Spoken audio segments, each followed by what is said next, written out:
Yeah, now recording. Okay, today we're going to be reviewing nominative, accusative, and dative. Okay. Tell me when you use the nominative.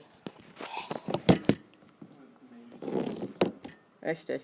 Okay, so nominative is the main subject. It's the thing doing the action.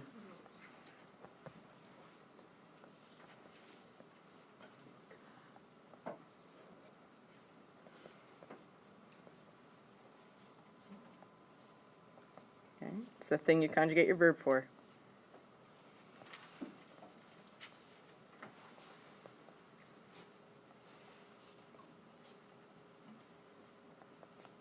Okay. You have to have a main subject in your sentence. So you have to have a main subject and you have to have a verb in order for it to be a complete sentence. Okay?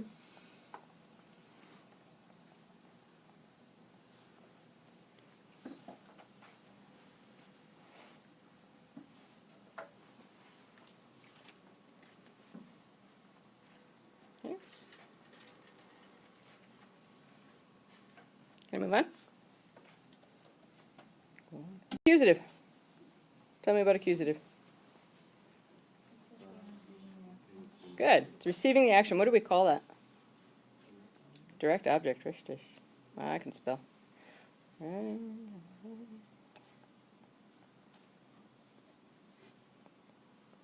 It's a thing being acted upon.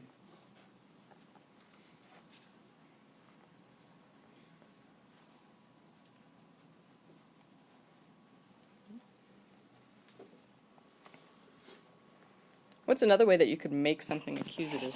Or something would become accusative? It's the special trump words. Do you remember what they are?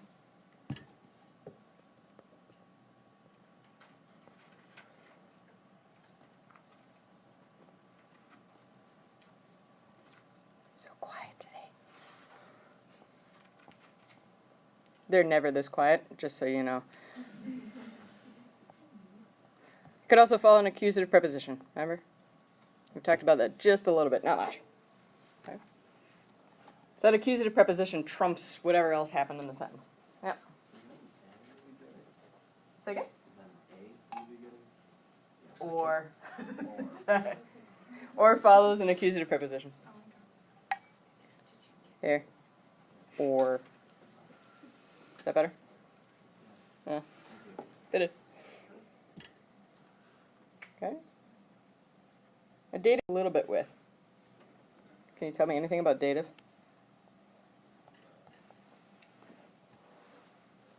Yeah. Indirect object, richtig. Sehr gut. What does that mean, to be an indirect object?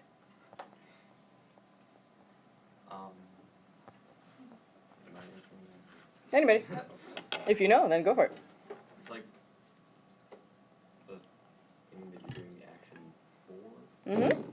Yeah, so if it answers the question to or for whom something is being done, then that's the indirect object. Good. Did you say you're just learning English grammar now?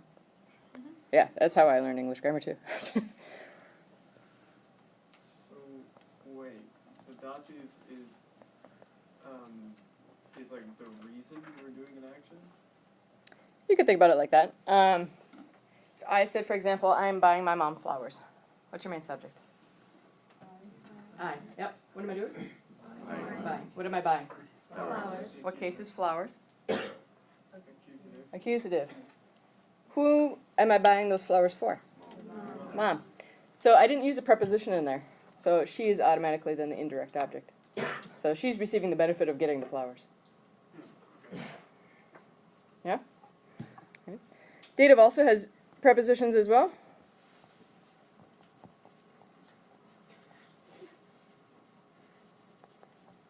Okay? And again, those are the trumps.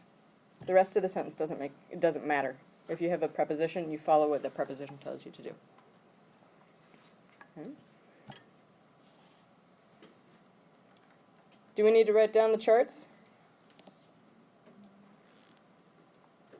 These dim stuff?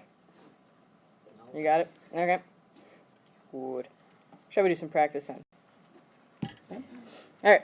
So what we're going to do is we're going to write them down in English first, and you're going to label them in English, and then we're going to translate them. Okay? So, writing them down in English first.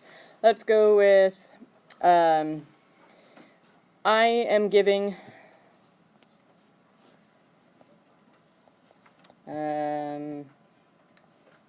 my brother a pen. That lucky guy. Okay? Everything in your sentence needs to be underlined. Okay? You're going to label nominative, accusative, dative, and verbs. Okay? So nominative, accusative, dative, and verbs. So go ahead, underline, and label what you got.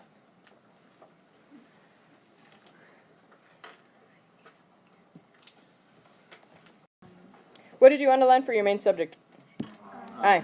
Good.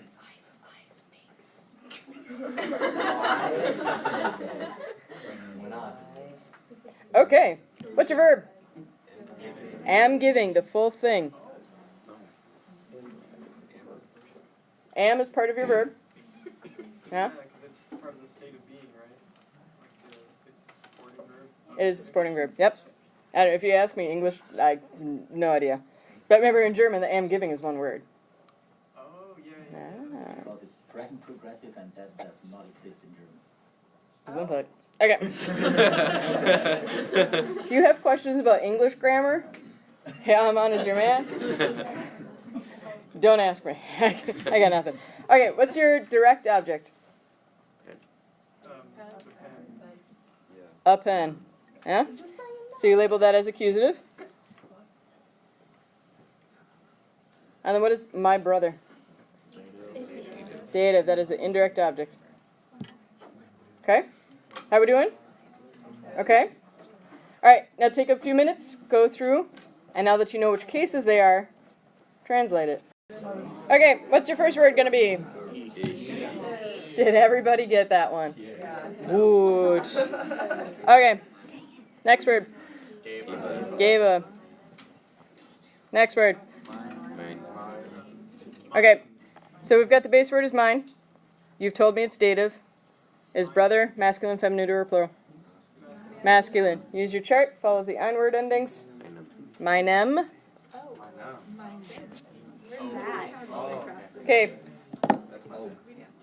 I'm going to reach. Okay. So masculine. Go down to dative, and you see the einem. It follows the same ending. So since it's masculine and dative. Yeah? So meinem. Then what? Bruder. Then what? Einen. Because Kuli is masculine and you just told me it's accusative. Okay? Another one?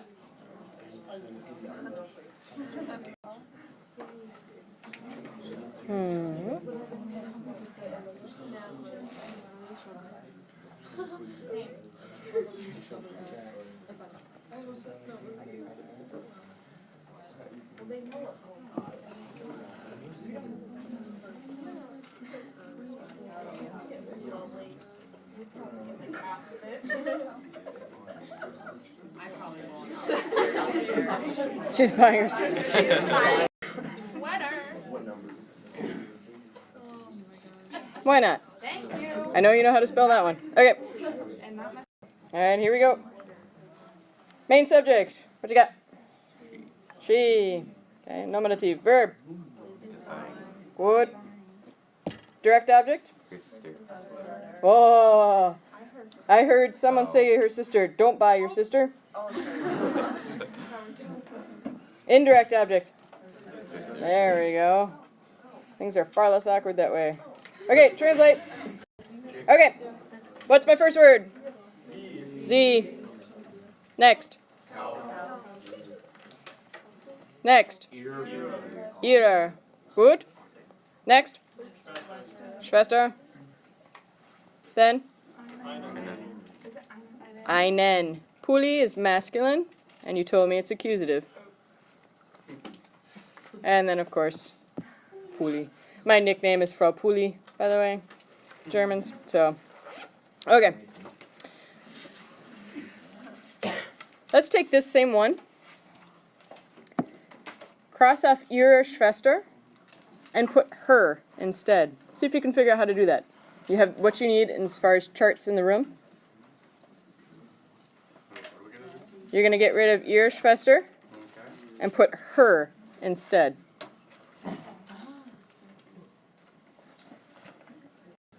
Okay, did you figure it out? Alright, so,